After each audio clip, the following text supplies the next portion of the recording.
वो लड़ने के हिसाब से सीटें बढ़ने की बात कर रहे होंगे। जी जी, जहाँ तक वही बात कर रहा हूँ। जीत का आंकड़ा है, जी।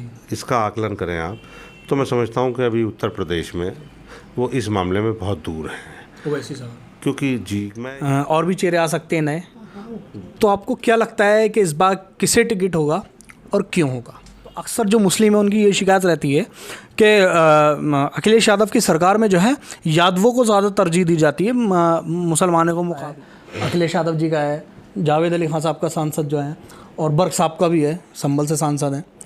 इसमें विधायक जी का फ़ोटो गायब है। ये क्या वजह है, क्यों? आप चलिए, आपका तो अपना ऑफिस, अपना फ़ोटो बनता है, विधायक जी का भी फ़ोटो होना चाहिए था ना, पार्टी के सारे बड़े नेताओं का फ़ोटो है।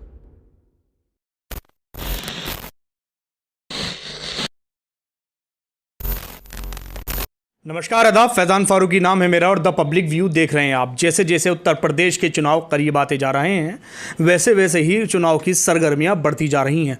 इधर से बयान, उधर से बयान, और इस तरह से जो है प्रत्याशी अपनी अपनी तैयारी कर रहे हैं। आज मेरे साथ मौजूद हैं संभल के पूर्व जिलाध्यक्ष समाजवादी से, जो हमेशा एक्टिव रहते हैं, जिलाध्यक्ष ना हों तब भी और जिलाध्यक्ष ना हो तब भी इसी तरह से एक्टिव रहते हैं और पार्टी के लिए कुछ ना कुछ नया करते रहते हैं, कुछ ना कुछ कंट्रोवर्शियल ऐसा करते रहते हैं जिसकी वजह से वो सुर्खियों में हमेशा बने रहते हैं। आज एक बार फिर हम उनसे बात करेंगे और ये बात करेंगे कि टिकट के लिए वो भी दावेदार हैं, और अगर दावेदार हैं तो उनकी दावेदारी कितनी मजबूत है। क्या उनकी पार्टी रंग इस बार दिखा पाएगी या 2017 की तरह इस बार भी फीकी पड़ती नज़र आएगी? फिरोज़ खान साहब, आपका स्वागत है हमारे चैनल में। सबसे पहला सवाल यही है आपसे कि 2017 की तरह अंगूर खट्टे होंगे अब कैसे भी?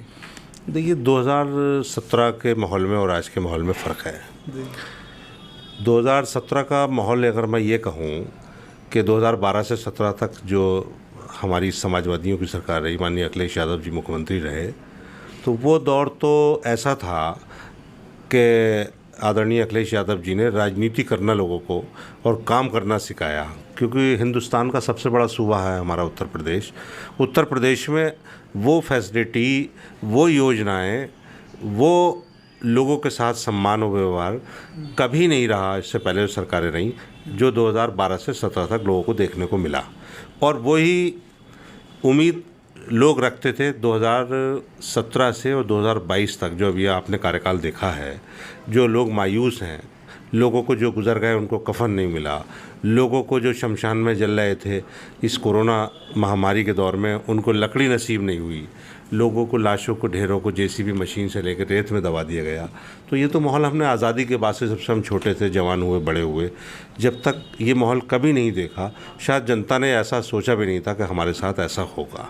तो इसलिए अब जो हालात हैं वो ये हैं, लोग निगाह उठा के देख रहे हैं कि 2022 जल्दी से जल्दी आए और वही दौर जो अखिलेश यादव जी की सरकार का था वो लोग चाहते हैं। अखिलेश यादव जी की दौर के सरकार की बात करूं तो जब मैं पब्लिक ओपिनियन ले रहा होता हूं तो अक्सर जो मुस्लिम है उनकी ये शिकायत रहती है कि अखिलेश यादव की सरकार में जो है यादवों को ज़्यादा तरजीह दी जाती है मुसलमानों को मुकाबले। क्या इस बात से कितना इत्तेफाक रखते हैं? क्या थोड़ी सी इस तरह की चीज़ें होती हैं?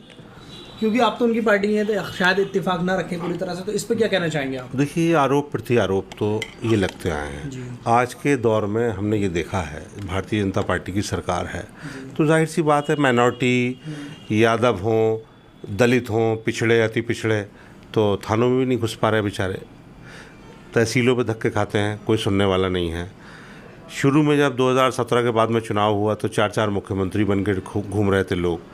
इन लोगों ने ये कहा, भारतीय जनता पार्टी के लोगों ने, कि हम दलित को मुख्यमंत्री बनाएंगे, मौर्य को कुछ मुख्यमंत्री बनाएंगे, कुशवाहा को, मतलब ये कह के इन्होंने वोट हासिल किया पिछड़े और दलितों को गुमराह करने के बाद।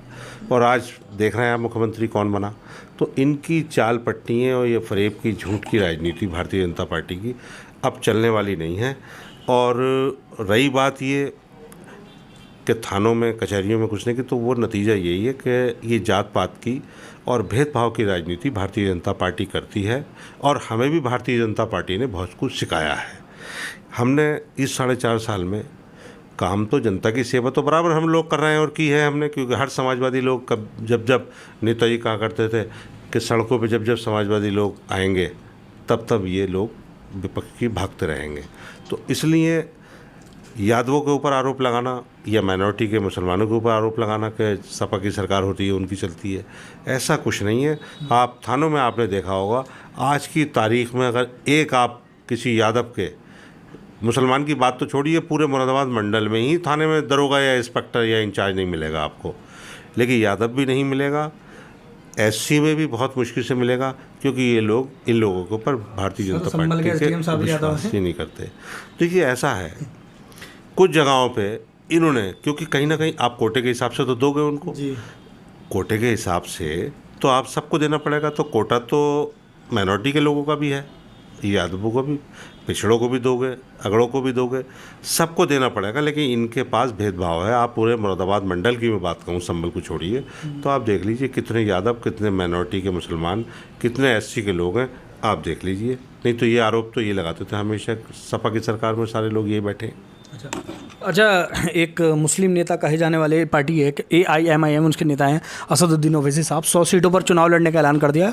और कल उनकी पार्टी के एक बड़े नेता आए तो उन्होंने कहा कि ये सीटें बढ़ भी सकती हैं आगे। तो क्या आपको लगता है कि ओवैसी साहब के आने से फ़र्क पड़ेगा चुनाव में? और अगर लगता है फ़र्क पड़ेगा तो क्यों अखिलेश यादव उनसे गठबंधन नहीं कर रहा है? वो लड़ने के हिसाब से सीटें बढ़ने की बात कर रहे होंगे। जहाँ तक जीत का आंकड़ा है, इसका आकलन करें आप, तो मैं समझता हूँ कि अभी उत्तर प्रदेश में वो इस मामले में बहुत दूर हैं ओवैसी साहब, क्योंकि जी मैं ये मानता हूँ कि जितना विश्वास अभी भी, और विश्वास नहीं, विश्वास को जीता है, जहाँ नेताजी रहे हों, चाहे मुलायम सिंह यादव जी हमारे संरक्षक हैं पार्टी के और हमारे नेता हैं, और चाहे अखिलेश यादव जी ने 12 से 17 तक मैं जिक्र कर रहा था आपसे, उनका कार्यकाल रहा हो, और समाजवादी पार्टी के जहाँ जहाँ विधायक छोड़िए आप, हम जैसे कार्यकर्ता हैं, वहाँ हमने कभी मायूस माइनॉरिटी से लेके पिछड़ों को और भी जातियों के लोगों को नहीं किया, क्योंकि समाजवादी पार्टी सबको साथ लेके चलने वाली पार्टी है। तो कोई ऐसा मौका तो नहीं आया कि जो हमारा वोट या हमने ऐसा कोई काम ना किया हो किसी के लिए जो छिटक के चला जाए। तो मैं नहीं मानता कि कहीं ऐसी पार्टी पे कोई विश्वास जता पाएगा अभी उत्तर प्रदेश में, मैं इस बात से इनकार करता हूँ। अच्छा, एक और, कल आपने वीडियो देखी होगी, नेता थे MIM के, तो उन्होंने भी यही बयान दिया कि अखिलेश यादव पर भी कई सारी चीज़ें हुई हैं, कई सारे मुकदमे हुए हैं, चाहे वो टोटी वाला मामला हो और भी बहुत सारे मामले रहे हैं।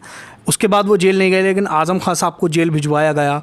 और ये जो जुल्म हो रहे हैं उर्दू नाम वालों के साथ और मुसलमानों के साथ हो रहे हैं, तो इससे कितना इत्तेफाक रखते हैं? क्या समाजवादी पार्टी पूरी तरह से आज़म खान साहब के साथ खड़ी नहीं रही, या राष्ट्रीय अध्यक्ष खड़े नहीं रहे, ऐसा कह सकते हैं? देखिए ऐसा है, भारतीय जनता पार्टी ने शुरू से ही 2017 से जब से सरकार बनी, तो उन्होंने ऐसे लोगों पर शिकंजा कसा कि जो लोग हमारी नाकामी को उजागर करने वाले आ गए हैं।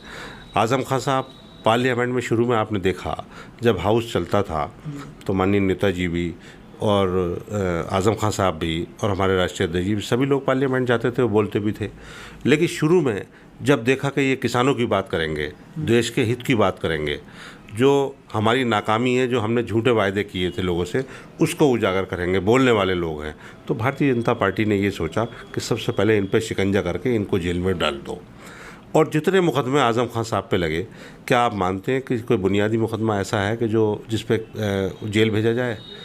अभी पिछले दिनों की बात है, आपने देखा भी होगा, आप दानिश्वर लोग हैं सारे, जानते हैं कि एक फर्जी डिग्री पे एक माननीय मंत्री के भाई की नौकरी चल रही थी। जब पकड़े गए, खुलासा हुआ, तो सिर्फ इस्तीफ़ा दिला दिया गया, जांच के नाम पे कोई काम नहीं था। और कितनी, अगर मैं बात करूं जांच की, तो उत्तर प्रदेश में अगर आप एक गली से गुजर के दूसरी गली में निकलेंगे तो कितनी चीज़ें भाजपा के लोगों में फर्जी निकल आएंगी कि आप कल्पना भी नहीं कर सकते। कितने लोगों के खिलाफ मुकदमे हुए। तो इन्होंने शुरू में ही शिकंजा कसने के लिए, जब से ये चाहते ही नहीं थे कि समाजवादी के लोग सड़कों पर आए या बोलें, लेकिन समाजवादी के लोग हमेशा नेताजी के दौर से सड़कों पर आते गए हैं अपनी मांग के लिए, जनता के लिए। जो जनता आज नेताजी के साथ खड़ी है, अखिलेश यादव जी के साथ, समाजवादियों के साथ खड़ी है, उसके लिए हमेशा हम लोग साथ खड़े हैं, सड़कों पे आए, आंदोलन किए और मुद्दों को उठाते चले आए हैं। कितनी एफआईआर मुकदमे क्या होते हैं समाजवादियों के, हिस्ट्री उठा के देखेंगे आप तो उत्तर प्रदेश में आप हर थाने में आप देख लीजिए ब्यौरा, किसी के खिलाफ मुकदमे ही नहीं होंगे, तो समाजवादियों के खिलाफ होंगे और सब झूठे होंगे। हर दौर में ऐसा होता। अच्छा, एक बात ये, जब मैं सामने से आया आपके ऑफिस में तो मेरी नज़र सीधी आपके वॉल पर गई। मैं कैमरामैन से चाहूँगा पैन करें कैमरा इधर, तो यहाँ वो मुलायम सिंह जी का फ़ोटो लगा हुआ है, राम गोपाल यादव जी, आज़म खान साहब का है, अखिलेश यादव जी का है, जावेद अली खान साहब का सांसद जो है, और बर्क साहब का भी है, संभल से सांसद हैं। इसमें विधायक जी का फ़ोटो गायब है। ये क्या वजह है, क्यों? आप चलिए, आपका तो अपना ऑफिस, अपना फ़ोटो बनता है, विधायक जी का भी फ़ोटो होना चाहिए था ना। पार्टी के सारे बड़े नेताओं का फ़ोटो है, तो 7 साल 6 बार से विधायक हैं। इसमें देखिए ऐसा है, ये कहीं ना कहीं फ़ोटो पे तो मैं ये कहूँगा कि आदमी की मर्ज़ी है। अपने घर में लोगों ने नहीं, पार्टी कार्यालय भी है ना, जो पार्टी कार्यालय है। लेकिन मैं मानता हूँ कि इसमें जो देश की पार्लियामेंट, ख़ास तौर से जो मेंबर पार्लियामेंट थे, जो देश की बात करते हैं, देश की आवाज़ को उठाते हैं। जैसे कई बार कई मुद्दों पर देखा होगा आपने, हमारे प्रोफेसर राम गोपाल यादव जी बहुत बोले, राष्ट्रीय अध्यक्ष जी तो बोलते ही हैं, अब तो वही बोलने के लिए रह गए हैं। प्रोफेसर साहब बोलते हैं, क्योंकि जो बोलने वाले कद्दावर नेता थे वो जेल में हैं, आज़म खान साहब। उससे हट के राज्यसभा का कार्यकाल था तो जावेद अली खान साहब भी बोलते थे, अच्छा बोलते थे। अब हमारे संभल के सांसद डॉक्टर शफीकुर रहमान बर साहब हैं, वो हर मुद्दे पे बोलते हैं, चाहे बल्कि उनकी आवाज़ को हमारे लोगों की, जितने भी मेंबर पार्लियामेंट हैं, ये बोलने नहीं देते बीजेपी के लोग, इसलिए आज़म खान साहब जेल में हैं कि वो बोलते थे। तो हमारे जो नेता जैसे बर्क साहब बोलते हैं किसी मुद्दे पे, तो वहाँ देखा होगा आपने, शोर मचने लगता है पार्लियामेंट की, कभी कार्रवाई आप देखें तो इसमें जो देश की पार्लियामेंट में और देश की आवाज़, खाली संभल की आवाज़ उठाने से काम नहीं बनता, देश की आवाज़ उठाने वाले हर मुद्दे पे हमारे उस सारे नेताओं के फ़ोटो हमने लगाए हैं। ये तो विधायक के फ़ोटो नहीं लगाएंगे? तो ये विधानसभा का मामला तो ऐसा है कि विधायक हमारे जनपद में आसपास के बहुत हैं जो हमसे प्यार करते हैं, तो उसमें संभल जनपद के भी सारे विधायक मुझसे प्यार करते हैं, उसका जीता जागता सबूत है, आपने देखा भी होगा। वो दूसरी बात है, कुछ लोग पहचान भी नहीं पाते आपस में, ऐसा है। लेकिन कोई ऐसा है नहीं इशू ये इसमें लगाया जाए, अब समय आने पर देखा जाएगा कौन कौन नए जीत के आते हैं, नई हवा है, नई सपा है। अच्छा, तो ये क्योंकि संभल के जो विकास एक तरह से रुका हुआ है, काफ़ी सारी चीज़ें ऐसी हैं जो संभल में मिसिंग है, जैसे यूनिवर्सिटी का ना होना, जैसे रोडवेज़ का ख़राब होना, और भी बहुत सारी चीज़ें, सड़कों का मसला है बहुत तरह से। किसको जिम्मेदार मानते हैं आप सीधा सीधा? तो ये इसमें जिम्मेदारी तो किसी की नहीं है, तो सरकारों का काम है। 2012 से 17 तक जब तक सरकार रही, उससे पहले भी प्रोफेसर साहब ने इतना अच्छा हॉस्पिटल दिया हमें, जो आसपास के जनपद में ही नहीं है इतना अच्छा, इतना बड़ा 100 बेड का हॉस्पिटल। डॉक्टर बीजेपी उपलब्धि नहीं करा पाई, वादे इतने बड़े बड़े थे कि हम अच्छे डॉक्टर देंगे आपको ला के। कोरोना काल में देखें आप कितने लोग मर गए, ये इलाज ही नहीं करा पाई भारतीय जनता पार्टी, गैस हाथ नहीं आई।